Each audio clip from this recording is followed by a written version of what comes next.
పనికి మాలిన భక్తి వద్దు. అందరూ చూస్తారు, మెచ్చుకుంటారనే భక్తి వద్దు.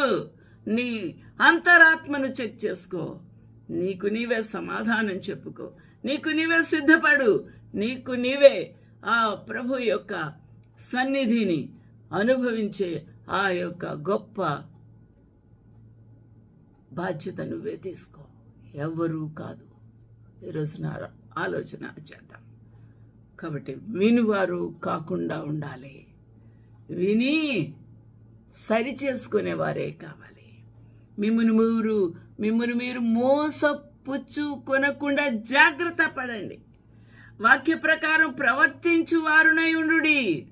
ఎవడైనా వాక్యము వినువాడై ఉండి దాని ప్రకారము ప్రవర్తింపని వాడైతే వాడు అద్దములో తన సహజ ముఖమును చూచుకొని మనుషుని పోలి ఉన్నాడు. తన సహజ ముఖం ఎలా ఉంటుందండి? నేను ఎలా ఉన్నాను నాకు తెలుసు.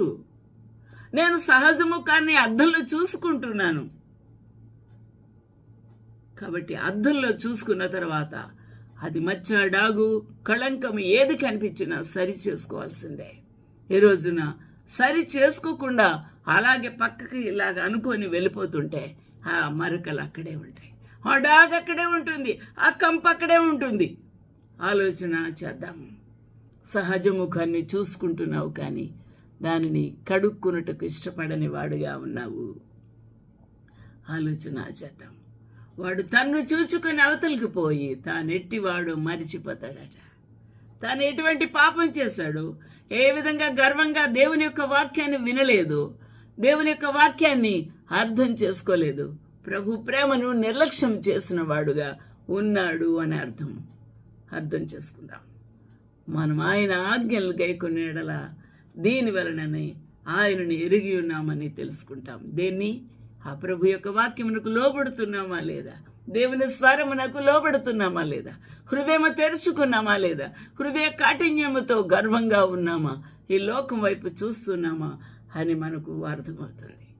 ఈరోజున పైకి భక్తిగా ఉండి ఆ శక్తిని, ప్రభు యొక్క వాక్యపు శక్తిని మనము ఆశ్రయించిన వారుగా, ఆహ్వానించని వారుగా ఉన్నాము. అర్థం చేసుకుందామండి.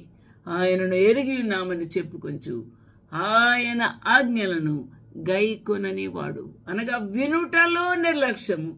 వాక్యమును గైకొనుటాయే దేవుని యొక్క పని. దేవుని ఎలా సంతోష పెడతాము, దేవుని పని ఏమి చేస్తాము, దేవుని కొరకు నేనేమి చేయాలని తపన పడుతున్నారు ఈ లోకంలో అనేక మంది గొప్పవారు, భక్తులు, కొంతమంది ఐఏఎస్ ఆఫీసర్